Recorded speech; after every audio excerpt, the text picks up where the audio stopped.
बहुत अच्छी फीलिंग है, मैं वर्ड्स में बता नहीं सकता। मैं खुद वो चीज़ फील नहीं कर पा रहा हूँ, बट मैं जब भी किसी इंडियन किसी टीममेट से मिल रहा हूँ और जो उनके चेहरे पे उनके इमोशंस में देख रहा हूँ, तब मुझे वो फील आ रही है बार बार। I am getting that goosebumps की I have done something very huge for the country. Final के लिए जब उतरे थे आप, तो क्या फीलिंग थी और क्या लग रहा था? क्योंकि कभी कभी ना सिल्वर और गोल्ड में ये एक फर्क हो जाता है कि वो आपको इंडिया का रैंकिंग को, मेडल टैली को ऊपर पहुंचा देता है। तो इस फीलिंग को आप कैसे डिस्क्राइब करेंगे? When I came to the tournament, मेरे को एक्सपेक्टेड था कि मैं इंग्लैंड प्लेयर के साथ में फाइनल खेलूंगा, बिकॉज मैं फर्स्ट सीड था, वो सेकंड सीड था। एंड हम पूरे साल काफ़ी कंसिस्टेंटली परफॉर्म करके आए हैं दोनों, काफ़ी जगह हमने अच्छे मैचेस फाइनल्स खेले हैं। तो I was knew that I have to play him in the final, but मैं एक एक मैच प्रिपेयर करके खेल रहा था। और जब फाइनल की बारी आई तो आई न्यू कि मेरे से ज़्यादा प्रेशर उस पर है, because after Pramod bhaiya missing out the Paralympics, he was the hot favourite to win the gold, because he had silver in Tokyo and then he was consistently winning against everyone. मैं कभी उससे जीता नहीं था पिछले पूरे सर्किट में, so he was the hot favourite to win. And then so I knew कि उसके ऊपर ज़्यादा प्रेशर है, that he have to live up to the expectations and everything. So I knew that I just have to stay calm और then it will come my way, and that's what happened right from the start of the game.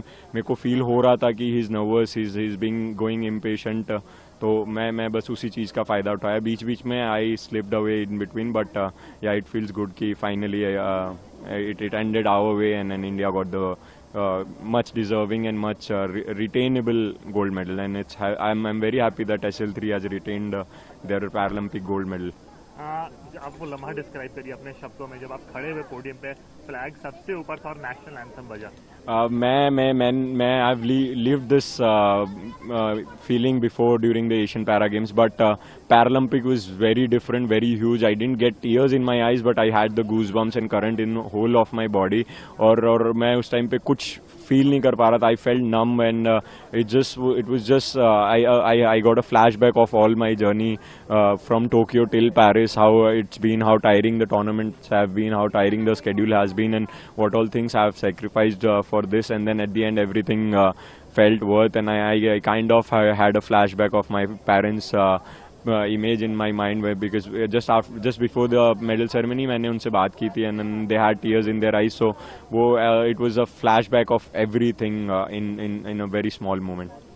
और अभी medal जीतने के बाद देश को क्या संदेश देना चाहेंगे देशवासियों? मैं सबका बहुत बहुत धन्यवाद देना चाहूँगा कि मैं I am not able to open my social media because it's been flooded with wishes and blessings, but मैं सबका बहुत बहुत धन्यवाद देना चाहूँगा कि उन्होंने, बड़ों ने आशीर्वाद और छोटों ने अपना सपोर्ट रखा, अपना स्नेह रखा मेरे लिए, और मैं सबके एक्सपेक्टेशंस पे खरा उतरा और इंडिया के लिए एक गोल्ड मेडल जीत पाया। ये आपको और हंग्रियर बनाता है फ्यूचर के लिए?